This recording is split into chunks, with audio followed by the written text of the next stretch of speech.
Hi, this is Dr. Gregory Sadler. I'm a professor of philosophy and the president and founder of an educational consulting company called Reason.io, where we put philosophy into practice. I've studied and taught philosophy for over 20 years, and I find that many people run into difficulties reading classic philosophical texts. Sometimes it's the way things are said or how the text is structured. But the concepts themselves are not always that complicated, and that's where I come in. To help students and lifelong learners, I've been producing longer lecture videos and posting them to YouTube. Many viewers say they find them useful. What you're currently watching is part of a new series of shorter videos, each of them focused on one core concept from an important philosophical text. I hope you find it useful as well. In Book 2 of Cicero's On the Nature of the Gods, when they're discussing arguments for God's existence, there is a very interesting and kind of unusual argument that we can cull out of the text and call something like the argument from intelligence. Understanding this to be human intelligence, something that we are well acquainted with because we use it in order to even speculate about whether there's God or not and to think about the nature of our own intelligence. There's kind of a reflexive, you could say, feature to human intelligence. So there are a few passages in which we can see this argument being made, and it's one that doesn't fit neatly into what has become a now fairly traditional classification of arguments for God's existence that are either ontological, based on the concept of God and something unusual about that concept, or cosmological, or arguments you could say from metaphysics, having to do with the nature of causality, or arguments from design teleological arguments. If you had to pick one of those three, you could say that maybe it could be considered a subdivision of cosmological arguments. You're saying that there is something that we're observing, and it has to have some sort of cause or origin which would be greater than the thing that we're observing. And what we're observing is human intelligence. There is a little bit of a convolutedness to this, however, in that we are using that very thing to make this argument or inference. And it begins in kind of a funny way. So it starts with a reflection about human beings and living in parts of the world, some parts, and this is a very common thing for ancient people to think. There are certain districts and cities where the inhabitants are duller witted. They're not as smart than the average person, owing to the more compressed quality of the atmosphere. That bad air is responsible for people not being as sharp-witted or intelligent. But then he goes on and he says, yet even human intelligence, or literally from human intelligence, and the word that's being used there, solertia, it means something like cleverness, a capacity to figure things out.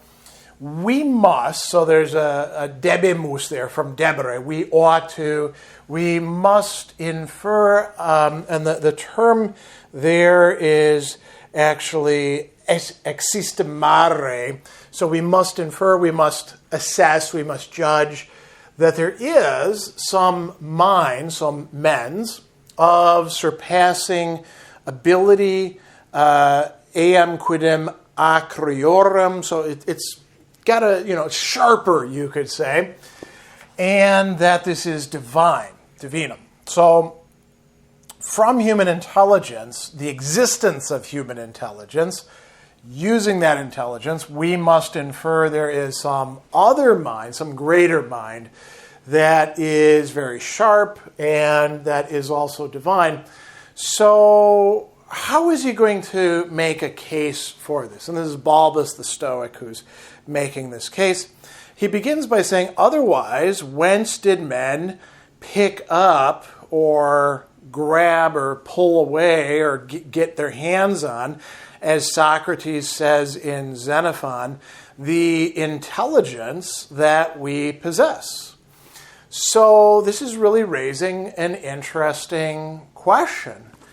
Could human intelligence be something the way that we typically think of it in the present day, not as something that had to come from, a God above, but perhaps from the workings of the world through something like evolution? And so here's where the argument really comes in. We're talking about, and he uses a number of different terms here. He says we're looking at reason, or if you want to use other words for this, we could talk about mind, mens. We could talk about the capacity for deliberation, for making plans, consilium. We could talk about thought, cogitatio, or even the virtue of prudence, prudentia. Where do we get this stuff from?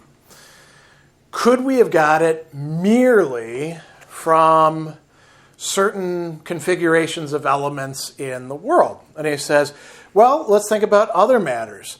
If anyone asks the question, where do we get the moisture and heat diffused throughout the body, and the actual earthy substance of the flesh, and lastly, the breath of life within us, it's manifest we derive the one from earth, the other from water, the other from the air which we inhale in breathing. And this is using the ancient Mediterranean, you could say Greek. I suppose it's largely Greek, but it spreads throughout the entire Mediterranean and goes well on into the Middle Ages. This 4-element theory, earth, air, fire, water, right? So maybe most of what makes us human beings could be just attributed to the way these elements are put together. Could we do that with intelligence? Well, he goes on and he says, where did we find, whence did we abstract that other part of us that surpasses all of these, that it literally is better than all of these other things, or in this case, quod vincit, that conquers the rest? And it makes sense to say it conquers because our mind does direct our body. It rules it, you could say, right? So the other parts we can explain by saying, put together the elements in certain ways. This has to be something different. And so he's going to go on and start talking about the world in just a bit. And this may strike you as a little bit odd as well, because typically when we're making arguments for God's existence in the context of philosophy of religion, we have in mind the transcendent to the world, creator of the world, type of capital G God that we associate with various forms of theism like Christianity, Judaism. This isn't quite the same. The Stoics were, in fact, pantheists in ancient times and thought that the world itself as a system was God and did, have intelligence and all these other things that we attribute to it. So he goes on and he says, is the world to contain each of the other elements, but not this one, the most precious? Beyond question, nothing exists among things that is superior to the world, nothing that is excellent or more beautiful, and not merely does nothing superior to it exist. Nothing superior could even be conceived, couldn't be thought of, right? So, and he says, what are we talking about here? If there's nothing superior, nothing better, right, than what? Reason, so the faculty that we actually have, but presumably God has as well, and wisdom. So reason is ratio, and sapientia is wisdom. So this is wisdom in the full sense. If nothing is superior to these, then those must be possessed by whatever being we're going to say is superior. And since we think that the world is superior to anything within the world, well, then the world itself must have that reason and wisdom from which we derive our own in some way. He's going to give some other arguments that he says are coming from Zeno, so the founder of Stoicism. That which has the faculty of reason is how it's being translated here, but quite more literally, what uses reason, makes use of reason, right? Ratione utitur, what does indeed have the faculty and then makes use of that faculty, is superior or better, melius, than what does not. And since nothing is better than the world, in fact, uses reason. So this is an argument coming from Zeno that is supposed to shore up this account that's being provided.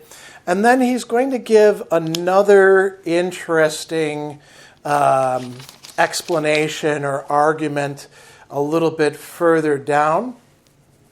He says that nothing that lacks or doesn't have a part in reason, rationis expers. So expers means to be deprived of. Nothing that is deprived of reason can generate a rational being. This is probably, the place in the argument that I think us late moderns would consider to be most vulnerable. We might say, well, why is that the case? Why are you making this assertion? Zeno did make this assertion, and I think it was something that was probably granted by a lot of people in ancient times. Nothing that has no part in reason can generate a rational being. The world does, in fact, generate rational beings. How do we know? Because the world has generated us, right? So, therefore, the world itself must be rational, and since the world is God, which he's going to make arguments for in this section as well, that is, a argument for the existence of not just that God exists, but God is also rational and the cause of our own rationality. And we're going to conclude here with an interesting analogy that Balbus makes here. He says, this is coming from Zeno, he proved his argument by means of one of his favorite comparisons as follows. If flutes playing musical tunes grew on an olive tree, surely you would not question that the olive tree possessed some knowledge of the art of flute playing, or if plane trees bore well-tuned lutes, we might think of guitars, right? Then you would likewise infer that the plane trees possess the art of music. So if you're willing to go along with this hypothetical thing, imagine instruments growing on trees and actually playing music. The tree itself must have some musicality to it, right? It must possess whatever we're going to call it, the faculty, the art of music. So we can draw an analogy between that and the world producing rational creatures like ourselves. If the world does in fact produce rational creatures, which is the case, then the world must itself be rational, and by implication, probably more rational than us, superior to us in rationality. So this is an argument for the existence of something that we could call God from the existence, the experience that we actually have of our own human intelligence or rationality. And so I think you can consider this a distinct argument that is being made by Balbus in here. You will see similar arguments being made later on by other authors, but this is one that more or less disappears by modern times.